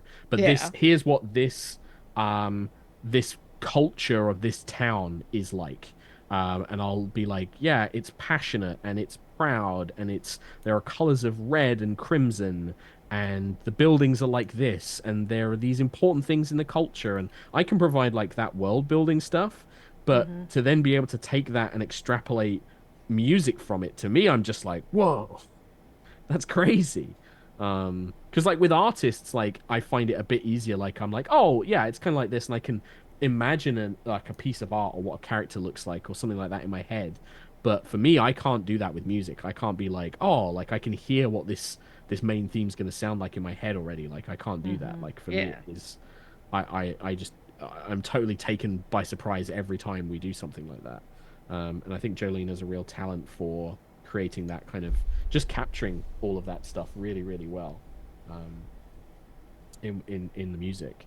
And I know that she's working on some new pieces for us as well. Because she'll watch the show. She watches the show regularly now, and she'll be like, Oh, "I've had lovely. an idea about a new piece of music." We're like, "Okay, sure, To a yes, let's star do on. it." Yeah. Is Yep. there a place to find her, like socials, that type of thing? Yes. I think I know she's on Instagram. Okay. But I don't know if she's on Twitter or anything like that. Jolene Core, Khor. Uh, Gotcha. Jolene Core. But if you go on to the High Rollers like campaign videos, I believe that she is linked. And we've certainly linked her on Twitter and stuff like that before. So if Awesome. you go check out the High Rollers accounts, you can go and check out There Jolene's you go. profile. Perfect. Perfect. But yeah, Um, it's fun that like you were excited about that. Like it's just like yeah, like it's something that we'd never really seen anybody do before, and we were very excited to be able to do something like that. Absolutely. And the Lurking Writer actually has a related question. Yeah. The intro to Erois is amazing, as is the one for the new campaign. How did you decide what would be included in each one? Who created the art and Oh, did the animations? And yeah. kudos to all of them. Yeah, so that's a really fun question actually. So with the Erois, which is our second campaign, campaign 2, it's like 190 episodes, sci-fi fantasy. We did it for like 5 years. It's long. It's long, everybody. But yeah, Yeah, the just Erois binge it in a campaign, weekend. It'll be just fine. binge in a Oh weekend. yeah, totally. But no, so Erois, the campaign, we kind of brainstorm these ideas as a group, like as the High Rollers crew. And I think that for Erois, it was very early on decided that we wanted to do like an animated intro, with the idea of like a piece of animation that told the story of the world before the players get involved, because Erois had like this very strong kind of and so does Althea, but it had like this very strong narrative of like what had happened early in the world that was going to define a lot of things in the campaign later on. So it shows like the arrival of Callus Starbane from the astral space, because it's kind of got like this sci-fi element. It's kind of like the Empire landing, and fighting some of the gods and the Titans and all this kind of stuff. Um, and my fiance Nina actually did the artwork and the animation, worked with Chris, who edited it all together. And that became like our main intro for that. And then when we were looking at doing Althea's, the brand new intro, we talked about it and we had ideas of like, well, do we want to do an animation again? Do we want to what kind of things do we want to do? And I think we suggested, I know I had suggested a while ago, the idea of like, well, what if we didn't actually make the intro like that focused on the campaign? Like, what if we filmed stuff in real life? Like, we filmed shots of character sheets, or us picking up dice and things like that, just because then it would be a bit more evergreen. Like, if anything changes, we can still use that intro, but also it's just a bit easier to film. It's something that we can put together a little bit quicker. And then Chris Trottigan and Tom Hazel, they basically spent like a weekend in the studio, in our brand new studio, the one that we built, just filming a ton of stuff, like filming shots of miniatures on terrain, shots of parchment, shots of props that we had, and just put it together as this really beautiful. I actually think that the new campaign intro, the Althea intro, is my favorite one, because I think it really sums up the vibes of not just the campaign but High Rollers in general. Nice. And the music goes with it so beautifully. And I remember the first time we saw that intro, the final edited video with the music, I was like crying. I was like fully just like really teary-eyed, just like really, because I was just like, man, this is so good. Yeah. And there's quite a lot of technical wizardry in the new intro as well, because like all of the art assets, like the beautiful shot of like a landscape shot that we had made by Scorpion Design, who's an artist that we've known in High Rollers for a while. That's digitally imposed and digitally animated, so it's like 2D art that then they've digitally animated and also overlaid onto a physical piece of parchment on the table.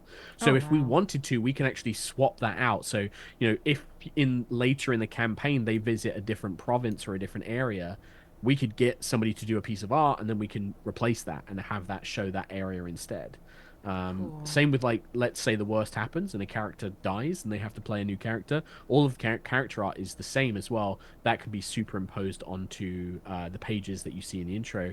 And all of the character art was done by my friend Rachel Denton, also known as Talina. And gorgeous artwork, like absolutely stunning. And Rachel is a friend of mine that I've had for a long time. We do LARP and stuff together, and has always done just absolutely gorgeous digital like portraits of characters. Very much so. And we were very happy to work with them on that as well. That's awesome. Yeah, long-winded answer, but a thorough answer at least, I hope. Oh, good answer. That's the joy of having a 2-hour show here, is we can just chat, and however much you feel inspired to talk about a thing, we got people in chat who are interested. So I have made some pretty good progress on my mini. Awesome. Yeah, I'm slowly but surely getting to all the black spots. Oh, it's looking great. Yeah, very nice. The nice thing of using nice. speed paints, like they go on, they shade very quickly. I'll probably do like a dry brush and do details like as I get more time. But looking all right. So I'm going to ask this both for myself and for folks in chat who might not know. So you've been talking about speed paints, which are an actual thing, not just, hey, I'm painting real fast. What exactly are speed paints? Do you use these much, V? I don't know if like you use like. I don't use them myself, but I'm aware of the concept. They're basically paints where I believe it's you basically work with a base color underneath it to kind of get things started, and then you take the contrast paints themselves, and the contrast paints are basically set up so that the pigments, it's sort of like you're hybriding a paint with a wash, so that as you're applying this paint on, what happens is it almost hyperpigmentates itself in the recesses and the creases and the lower details of the figures, so that it's almost like you're doing a wash and a highlight at the same time. So as it dries, the pigments fall into those lower areas. You still have the tinting of the higher areas, but it almost takes away essentially 2 to 3 steps of mini painting. Yeah. Very cool. And it's if I remember, it's quite a new thing. Like these have come out in the last couple of years. I want to say the last 3 years. It's been I know that like the out, Games Workshop ones and like Vallejo have a brand which is called like Game Color, I think, or something like that. Or maybe it's a different type of one. Army Painter have some as well. But yeah, it basically is like for me, like the final result isn't as good as if you like properly layer it and shade it and highlight it like normally. But for getting stuff done quickly, I find them very, very useful. especially if you combine it with this what is sometimes called zenithal priming or slap chop, where you basically have like a black undercoat and then you have like a white, but only from the top down. So like, you know, you would spray the black all over it, and then the white would just be from like this angle up the top. And then that helps the speed paints even better, because the pigment then, the black areas and all like the dark shadowed areas, they'll look a lot darker because the contrast paints don't paint them as you know, they don't cover them as well. So you have a lot more of the black showing through, and then the white areas, the highlighted areas, appear lighter. And then so yeah, it's really good for just like getting models done very quickly. Yeah, it's great for doing assembly whole line. hordes of skeletons. Exactly. Yeah. It's the assembly line trick up your sleeve type of approach for mini painting. It's great for hordes of armies, skeletons, zombies, what have you. You know, the technique that I've shared here a lot with the shadow layers, where you start off with black and you go your gradients up to the grays to the high bright white. Take that technique and then throw these contrast paints over it, and like Mark said, you get a really stellar result.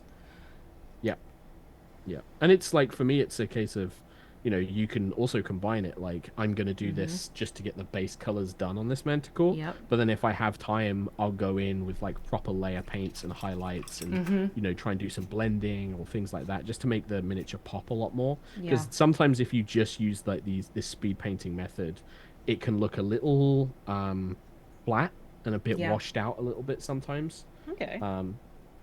But it's a great way of just getting the miniature done, and on like we were talking about earlier, just having something that you can put on the table and be like, hey, here's this cool miniature, custom miniature that I've painted for this encounter, you know.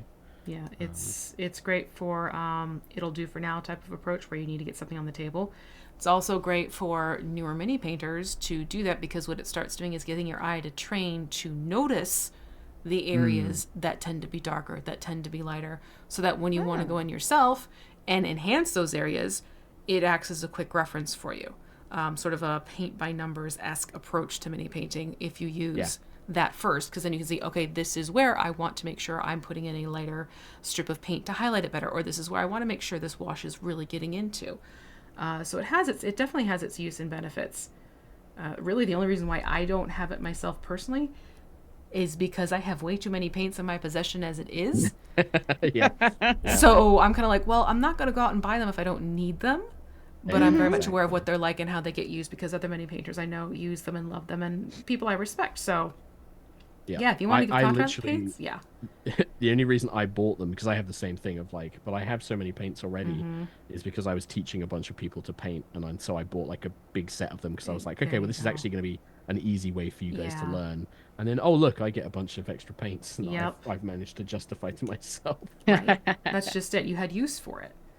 You know, as soon as I have a use for it, then I'll take a look into getting some.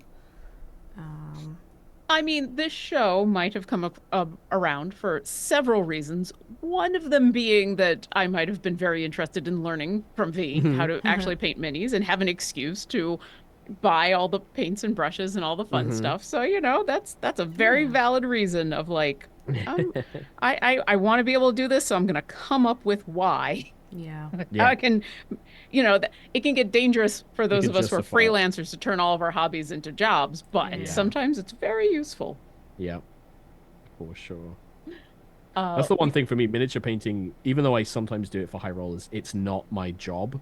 So and it's why, like, a lot of people, I used to do like streams where I'd paint minis, and people ask me like, oh, what are you going to do a stream of you painting minis again?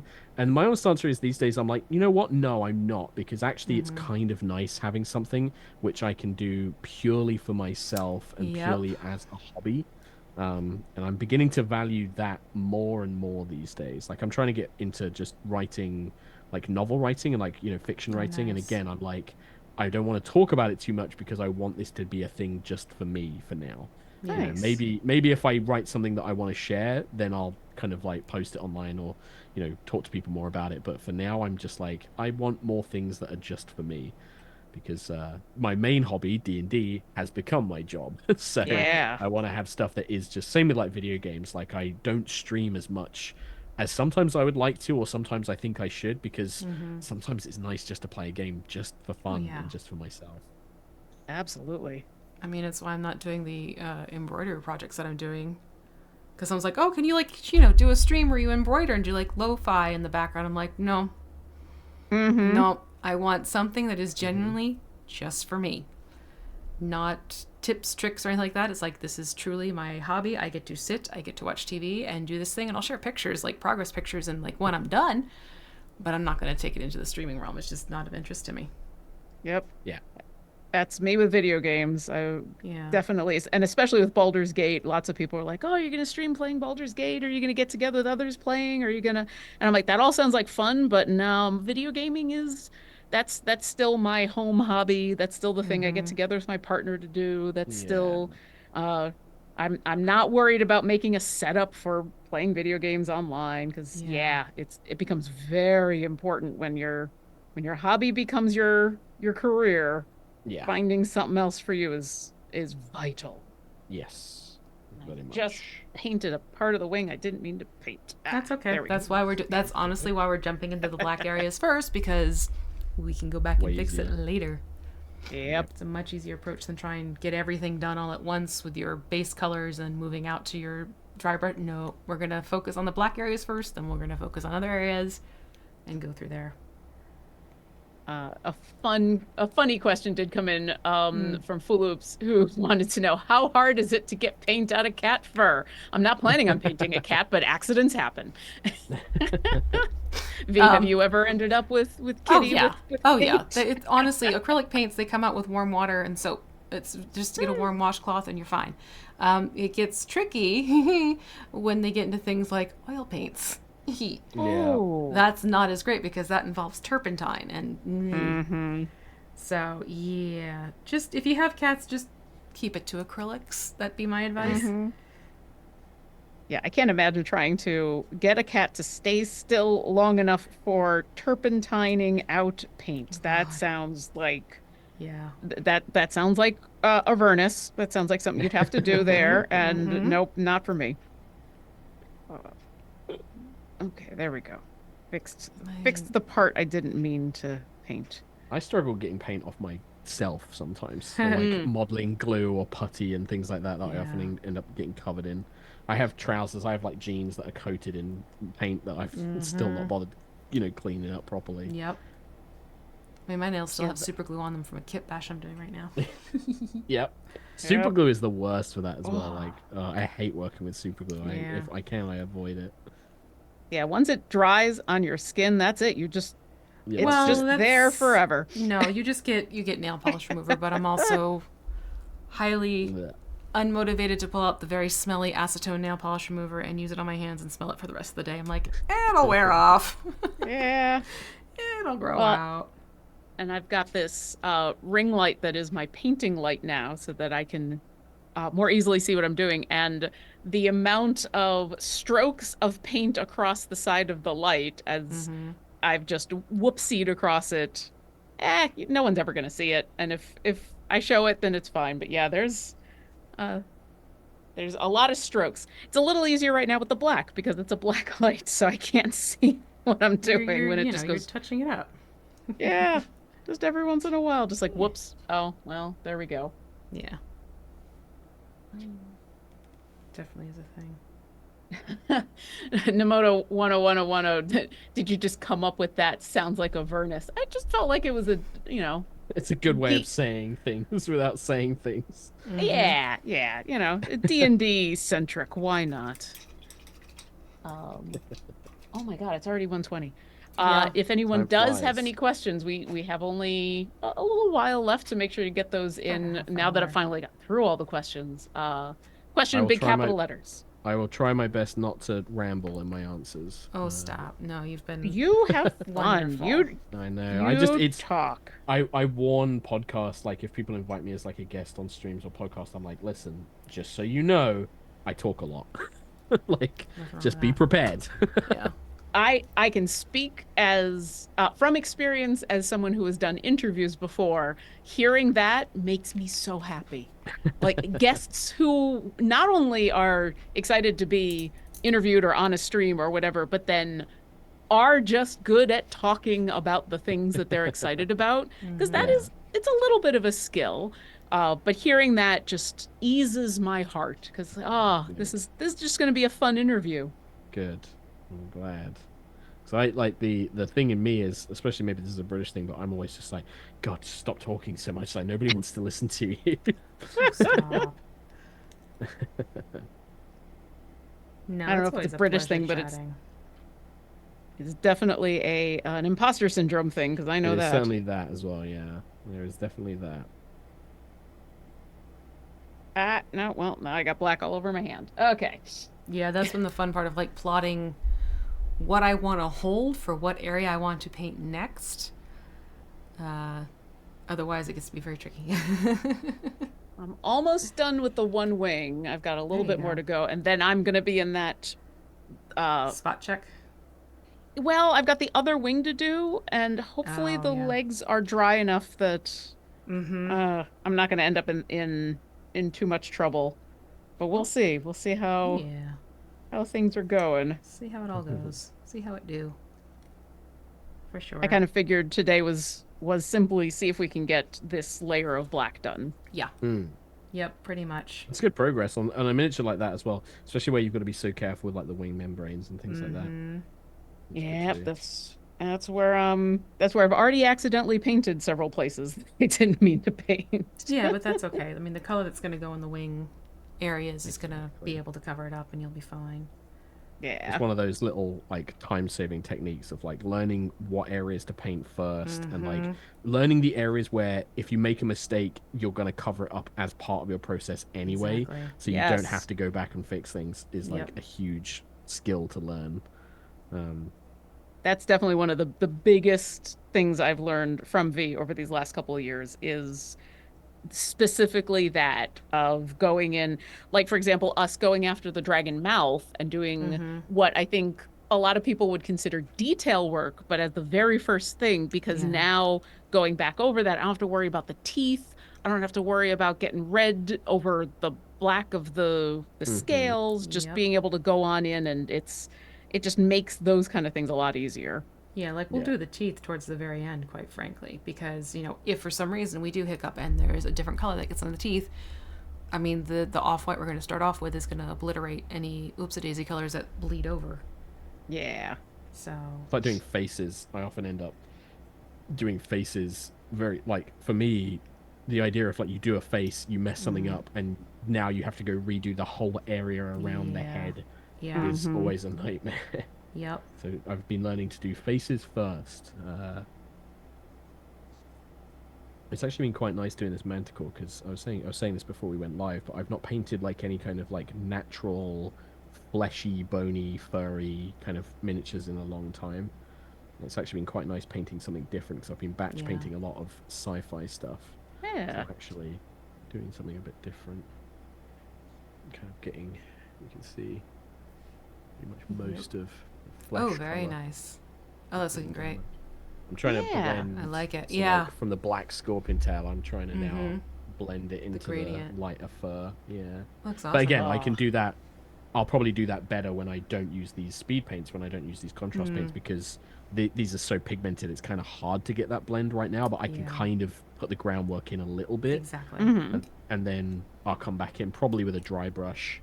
And make that a nicer kind of, and then use like layer paints to do a more of a smooth transition, especially around like the actual black, you know, of the tail. Yeah. All right. I need this to dry a little bit, so I'm gonna just see if I can place this so it's not balancing on the foot. There we go. Let that do its dry thing. I love a good blend. It is definitely one of the things that a good blend. A good blend.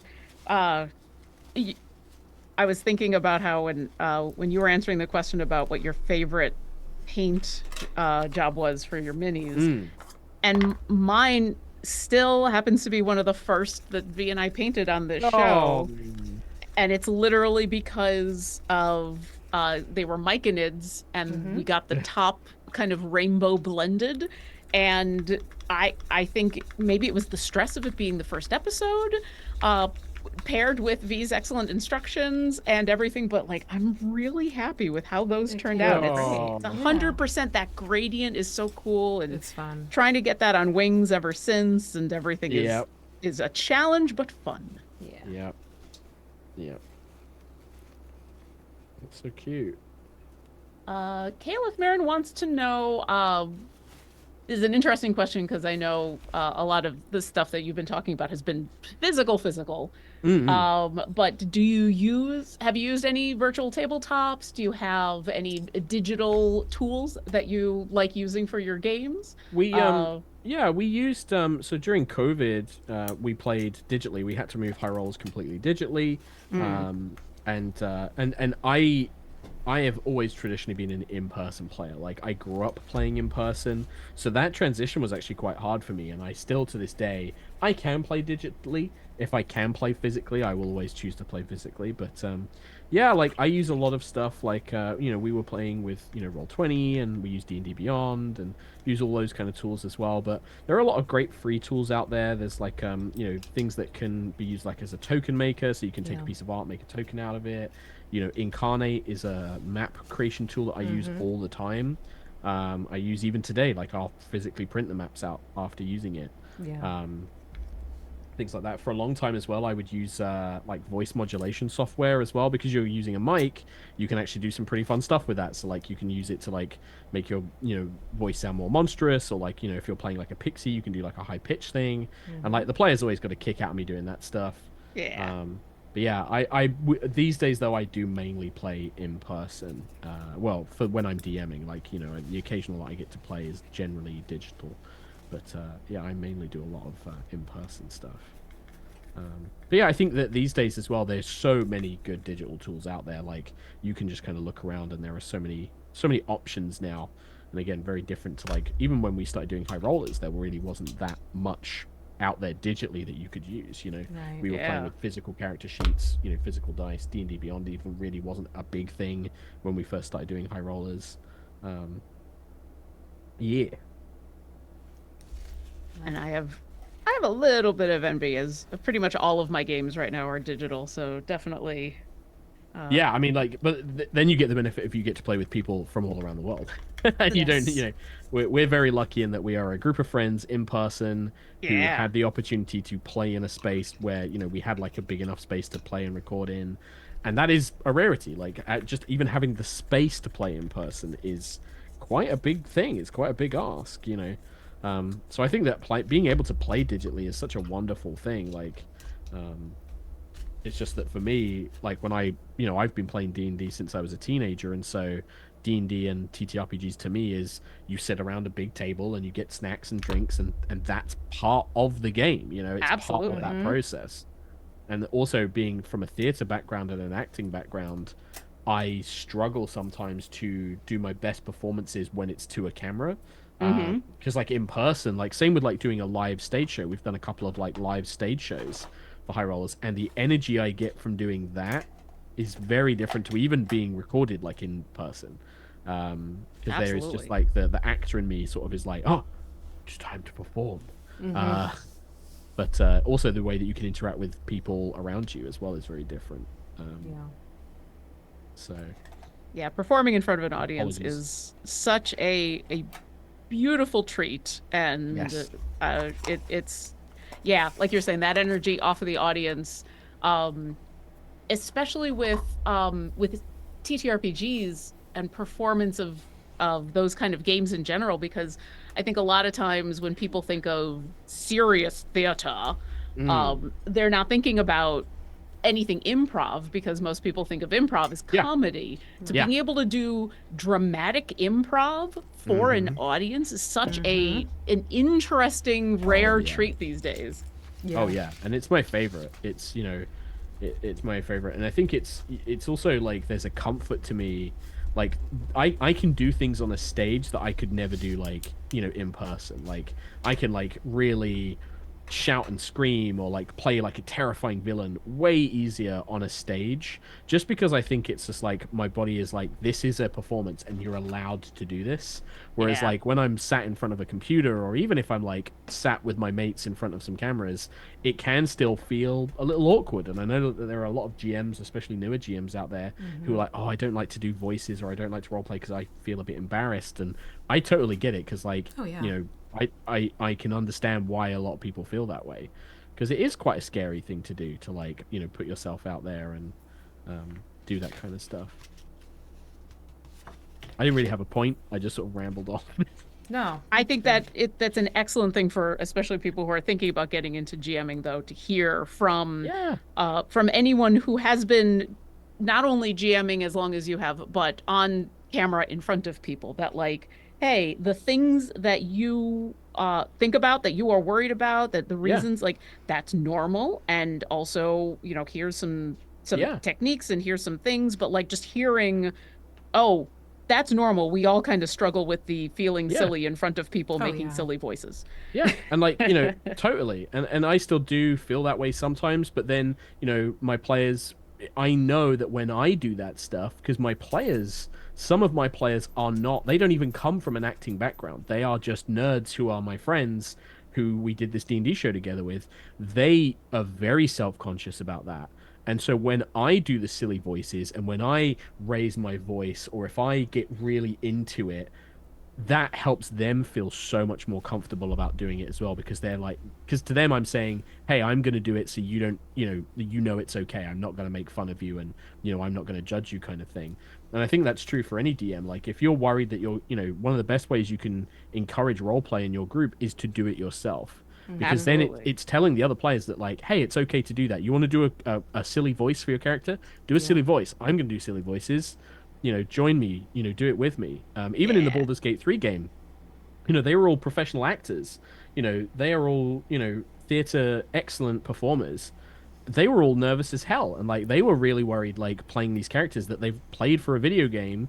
But they were like, yeah, but this is like gonna go out to like this audience. And I know Theo Solomon, who plays Will, was terrified of getting the rules wrong and things like that. And so part of my role when I was GMing that game was to basically say to them, it's okay to do a funny voice. It's okay to make a joke. It's okay to get things wrong. You know, all of that kind of stuff. And I always say this to other people as well. Whenever people say like, oh, I'm too nervous to be a GM, or like I get really embarrassed, you know, I get very nervous just before a game, I'll tell them like, well, you know, I know Matt still gets nervous whenever he sits down to run an episode of CR, or like whenever he does a live show. Like, I went to see them at the Wembley show, and, you know, talking to them all afterwards the next day, like I met up with a bunch of them, and they were saying how terrifying it was. Like, you know, it's like a live stage of 12,000 people watching them, and they all still get very nervous about doing that kind of thing. Absolutely. Everyone, you know, it's very natural to feel that way. And whether that's for 6 people in your D&D game, or 12,000 people at Wembley, or 3,000 people on Twitch, or whatever, like, that nervousness is a totally natural thing to feel. Completely. Yep, I feel the same way every single time. And I was lucky enough to get training as a musician for how to deal with my nerves. And there's a lot of people who don't have that, who've just jumped in performing on TTRPGs and just learned as they went. And I have tons of respect for those people who are like, you know, I have a couple years of training to do the thing that you're doing now, just with moxie and natural gumption and just doing it. So that is so much of the High Rollers crew. You know, like, they very much came in from, I think only really Katie and myself had ever done any sort of like theater training or performance training. Kim and Trot, sorry, had done YouTube stuff, but again, that's a very different feeling to what we were doing. Sure. And so one of the things we do now, and I kind of got them to do it for the first episode of ALTHEYA, is doing like little exercises and little games that we do just before we go live. Of, you know, I would do little warm-up games that we used to do in my theater classes and my drama classes. Like, you know, one of the simplest ones that we do, and I think this is actually a great thing for any group out there to do, to kind of help get rid of the giggles and get rid of sort of like that embarrassment, is it begins with, just before we sit down to play, the way it works is I will say out a level. So I'll go from level 1 to level 5. So I'll go, okay, ready, level 1, level 2, and like going in order.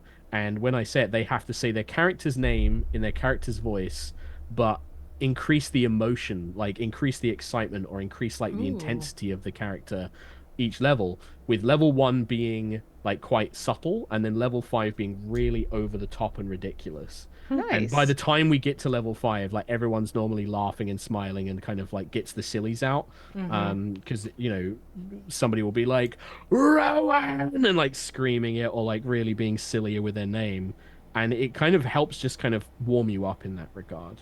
And that's like one thing we've done a couple of times now, and I think it's really helped, like, just to kind of get rid of that any sort of early embarrassment of like, oh, I feel a bit too silly kind of thing. Because if everyone's doing it with you, then Right. you don't feel singled out for it. Like if everyone Yeah. has to do it, then it kind of has that nice feeling.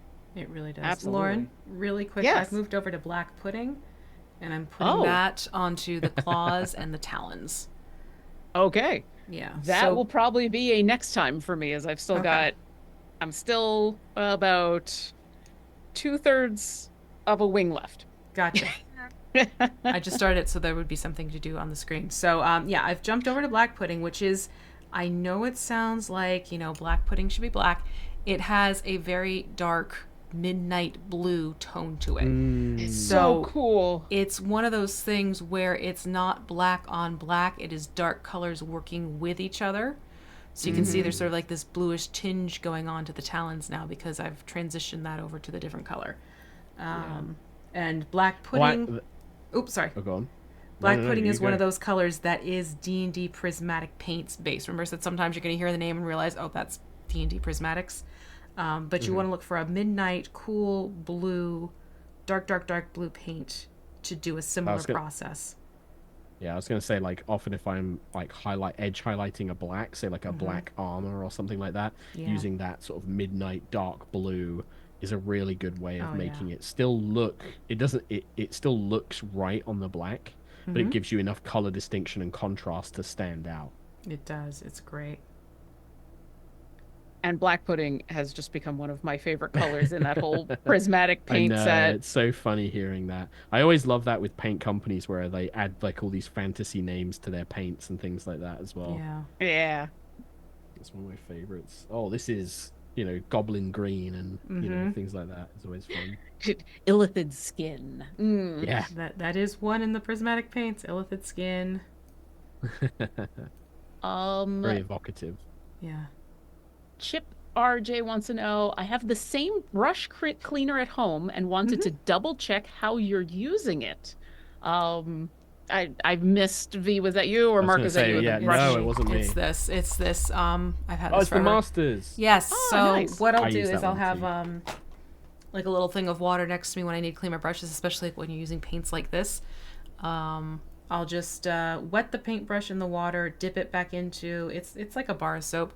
Dip it into that, work up a foam, do that a couple times, and then what I do afterwards is once the brush is rinsed, I go back to the soap and just leave a thin film on the brush and reshape them because it acts as a conditioner. It helps kind of get the points back while you're working on things. It's sort of my in-between cheat when I'm trying to bring the points back onto my paintbrushes, because what I'll also do is then give them a nice thorough clean when the project is done, but then tie them all together with a hair tie and hang them like this with the bristles down, but let the weight of the water droplets pull the point of the brush back down. Oh, Yeah. that's a cool idea. I've never heard of that idea. It works out really well. But I save that for like when I'm done with the project type of level. Very cool. Yeah. I think I remember you showing that off before, and the joy of the old style tin. Ooh, Yeah. look at that Yeah. red. That is very cool. Oh, nice. I So you can see like on the darker, but you can't really see it super well. I don't have the best lighting. But like the darker areas are where like it's this contrast paint is basically recessing and washing it automatically. And again, this is like I would dry brush this and do it much nicer and layer it up and stuff. But it's a good red. Yeah. That was very cool. I don't think I'm going to get this Manticore finished, but I've made very good progress, which is very nice. helps. Yeah. Yep, we had fun and we made progress, and that is, especially for this show, that is all we ever try to do is have fun and make a little bit of progress and learn a few things.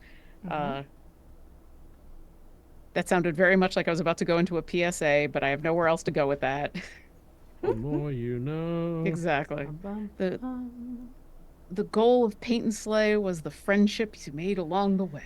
And the friends you painted. Yeah. Um, I did want to ask once again, maybe this is just for me, since you were talking about for the new campaign getting all the players into doing some of these warm-ups and everything. Mm-hmm. Um, did you, and I'm gonna ask because I felt like maybe you had, and if not, I'm even more impressed. Did you all play some of these characters like before the episode one? Did you do a little bit of like a Yeah, yeah, one yeah. shot or something beforehand? We didn't do like a one shot. Basically, what we did is we did a session 0 where we had maybe like 30 minutes of them, kind of like a kind of mini session 0 where we role played a couple of like social encounter, like social scenarios. Ah, Nice. So, for example, and we said like this might not be canon. It might be. We're gonna see, but it's just a way for you guys to like kind of practice and kind of see to get a feel of these characters and things like that. And because it all happens, this is all like episode 1 stuff, so I'm not too worried about spoilers or anything like that. yeah. But it basically sets up where the campaign kind of begins. So it was like one of the characters, Xanthius, he is like passed out on the road, and another character, Gruff, finds him on the road, not very well, and helps him to the town, the village that they all start in. And so they have like a little conversation between each other. They arrive at the gate. They meet the two of the other characters, Ophelia, who's like being struggling to get into the village because she looks a bit mysterious and suspicious, and then Daisy, who's a local who comes along to help her. And they then meet Xanthius and Gruff, and then they go into the tavern, and that's where they meet the final character, Rowan, who's a musician. He's performing in the tavern. Hmm. And it was like 30 minutes of like just role play, just like no roles. Like I said, we're not going to make any skill rolls. We're not going to actually play the game. We're just going to like give you guys a chance to kind of role play your characters and get a feel for them. And anything you don't like, we can just mark off and say this wasn't canon. This didn't happen. Yeah. And I think it worked really well for those guys. It worked really well for me because I had like a strong idea of how I wanted the campaign to begin. Mm-hmm. But yeah, so sort of, I guess we did a little bit, but not like a full session or anything like that. Um, Well, so like I said, I'm very impressed because what I got out of the I mean, beginning that's of it, amazing. because like that's the hardest part when you first start a new character in a new campaign is like getting into who they are, getting Mm, into how you interact with the other characters, mm, how, Yeah. just settling into a whole new, for sure. yeah. And so the fact that it felt like you had already been playing a little bit. It felt Oh, like you that's had great. already kind of gotten together, and not just because the characters had history with each other. Yeah, yeah, So yeah. Well, I think that's it's cool to know. what probably helped with that as well is I know that like for some of them, like Rhiannon who plays Ophelia, and Kim who plays Gruff, they spent a long time thinking about those characters. Like they had made those characters and started thinking about those characters before we even finished Erois, Oh, because we nice. kind of knew what we were going to go into. I knew that I'd given them some information about the world for the next campaign and things like that, and so they had spent a long time kind of preparing and thinking about who those characters were, which I think probably helped with that. But for others, like for the other characters, they were very much coming into it just like, yep, I'm going to figure this out as we go. And I think that they did the classic trick of using enough of their own personality to like make it feel very natural and authentic, Yeah. but also playing around with it as in to still create a fun character. Mm. And that's like something I always tell, like again, especially new players or people who haven't played D&D before. I highly encourage people to just play themselves with a couple of things turned up to 11 or turned down to 0, because that's such a good way of just like playing a character that you feel comfortable playing and that and you can think, well, what would they do in this scenario? Like not everybody can play a character who is completely alien and different to who they are. Hmm. Like that's quite a hard thing to do. I struggle to do that. I actually struggle to play a character who is very, very different to me. Which might surprise you. Miria is a lot more like me than than you might think. Um, So yeah, and I think that is probably like an element of that as well. But no, I'm glad to hear it. I'm really proud of Althea and the first few episodes, especially. I remember we finished filming those because we kind of pre-recorded the first couple of episodes just in case there were any issues. Hmm. And I remember finishing that and coming out of those recordings and being like, I am really proud and really happy with how these are. Like, I actually think this is some of the best work we've done. Like, this is the best game that we've run so far, I think. That's I awesome. really hope people check it out because I think it's very cool. The world is very unique. It's very different. It's very classic high fantasy, but there's enough in there that I think people are going to be like, that's really cool. I've never seen that, or like, oh, that's a cool way of doing this, and but still familiar enough that you don't have to be like, whoa, like there's this crazy thing that I don't even know what it is. It's still very much high fantasy. You know. Yeah. Well, I mean, so we've talked about this new campaign a lot, Mm. but we haven't actually asked you to give the Where to elevator find pitch. it? Yeah, Oh yeah. where what if there's no if there's people in the chat who have never heard of this campaign before, would like to go find out more, what's the elevator pitch for the campaign and where can they find out more? Well, I'm going to start with the latter. You can find all of the stuff, pretty much all of my D&D stuff is on High Rollers. High Rollers D&D on YouTube, on Twitch, on Twitter, on Instagram. We're pretty much all over the place. High Rollers D&D. And the current campaign that we're playing, we've just started a brand new campaign. It's in a completely new original homebrew world. It's not connected to any of the stuff we've done before. So if you're brand new to High Rollers, you've never watched anything from High Rollers before, you can jump in and you're not going to be lost. You're not going to be like, who's this guy? Who's this cameo? I don't understand who this person is. It's all completely fresh. And it is set in a high fantasy world. And the current campaign is based in the Draconic Empire of Ilmera, which is a land where the dragons are literally the landed nobility. They're the feudal nobles. And they run the place. It used to be run by a Dragon Empress, but shortly before the campaign begins, the Dragon Empress is killed, and now the Draconic Empire is kind of in a state of, well, what next? And that's going to lead to some interesting events in the campaign. There is no sort of, because this is more of a sandboxy kind of game, there's no like big overall arcing plot. There's a lot of cool, interesting stuff in the world. There are ancient vaults of this kind of proto-magical race. You have unique gods, you have unique cultures. Yeah, I'm very sick, so my brain is not in the best kind of marketing mode right now. No, you're Um, doing great. but it's a ton of fun. Like I said, there's enough familiarity that if you're familiar with the classic D&D lore, I think you're not going to be too surprised. But there's quite a lot in there to also kind of surprise you and leave you interested as well. Of like, oh, that's a different way of doing this, and oh, the way that the planes are handled is very differently, and the way that elves are handled is very differently, and dragons are very much part of the society, and this kind of stuff that I think is going to lend well to a very fun game. And the thing that we do with High Rollers, the kind of thing that I always say is, being an actual player and being on Twitch and YouTube, one of the things that I think we do very well and that we've been applauded for and people have said to us, in person, is High Rollers feels like your home game. It feels like a group of friends who are playing D&D and you're sat there with us enjoying it as well. We're not professional actors. We're not, comedians or anything like that. We are just nerds, and we're kind of filming and sharing our D&D game with you guys. And I think that people really enjoy that. And I'm a DM who's been around for a while, and I'm told that I do very good sort of like combat encounters and boss encounters, and very good at playing NPCs and creating a very diverse world. It's very LGBTQ friendly. Yeah. I try my best to make sure the cast of characters is very diverse, both NPCs, especially in the NPCs rather, and things like that. There you go. There you go. Ta-da! Perfect. It was very Awesome. rambly, but we got there.